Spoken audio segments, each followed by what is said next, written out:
Son Goku, ou plus précisément Sun Wukong, est un personnage connu de la mythologie chinoise.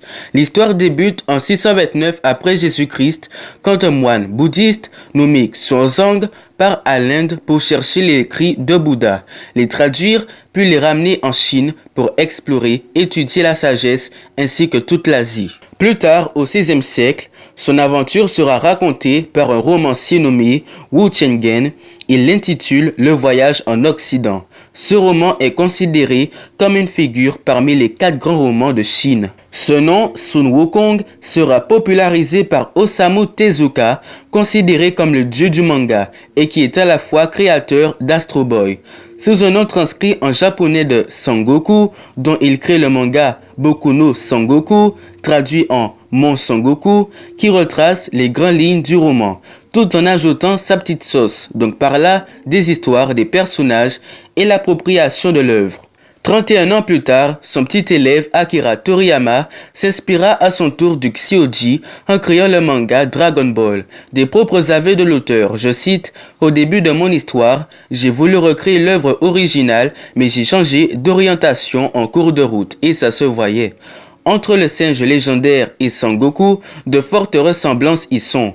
Aujourd'hui, un bon nombre de mangas, animés, jouets, jeux vidéo, pièces de théâtre, médias s'inspirent du héros mythologique chinois et est même connu dans le monde. Grâce à ce personnage, Naruto, Dragon Ball, One Piece ou encore Pokémon ont été inventés et qui cette fois-ci sont sous forme de longs métrages. Continuons avec les mangas. One Piece, d'où le héros Monkey D. Luffy, est inspiré de la légende Monkey, veut dire singe en anglais, et il est extensible comme le bâton magique. Dans Naruto, il y a 2 références.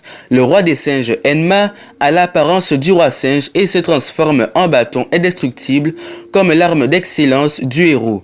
Il y a aussi Sangoku, d'où son véritable nom Yonbi, le démon à 4 queues. Enfin, dans Pokémon, Simiabraz a été aussi inspiré. Poursuivons avec les jeux vidéo. Dans Strife, Gokong en fait partie, également pour Monkey Hero sur PlayStation. Aussi, Sun Wukong de Warriors Orochi 2 ou encore Monkey King de Heroes of Newerth. Nous terminons avec quelques films, Le Roi Singe de 1994 et Le Royaume Interdit en 2008. Voilà les amis, tout ça pour vous dire que tous ces grands chefs-d'œuvre ont été inspirés d'une simple légende. Une légende qui les ont fait rêver et les pousser à créer une histoire. Et qu'aujourd'hui, nous font rêver. Et je trouve ça vraiment extraordinaire la façon dont toutes ces choses ont été transmises. Et waouh, j'ai plus les mots. Bref, peace, matane.